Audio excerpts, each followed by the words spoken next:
தமிழக சட்டசபையிலிருந்து திமுக மற்றும் காங்கிரஸ் உறுப்பினர்கள் வெளிநடப்பு செய்தனர்.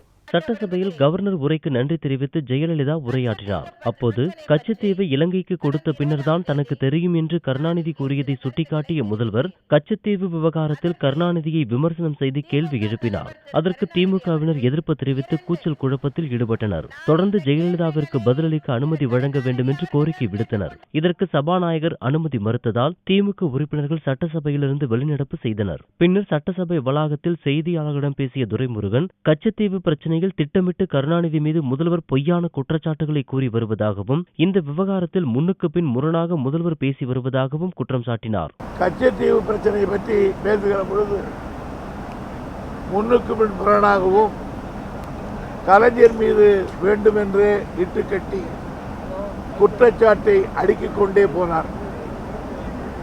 அதற்கு விளக்கம் அளிக்க வேண்டியது எங்களுடைய பொறுப்பு.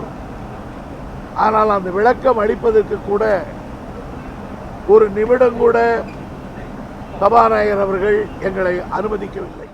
இதனிடையே முதல்வரின் பேச்சுக்கு பதிலளித்து திமுகவினர் பேசுவதற்கு அனுமதி மறுக்கப்பட்டதற்கு எதிர்ப்பு தெரிவித்து காங்கிரஸ் உறுப்பினர்களும் வெளிநடப்பு செய்தனர்.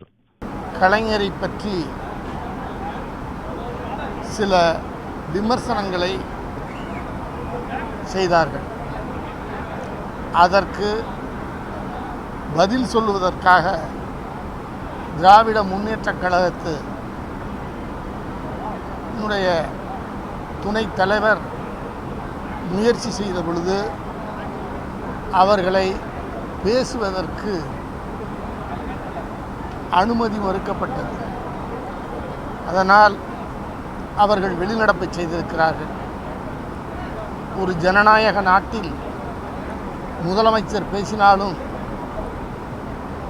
அவர் பேசும் பொழுது ஏன் குறுக்கிட்டு விளக்கங்கள் பெற முடியவில்லை என்பதே எங்களுடைய அதிருப்திக்கு காரணம்.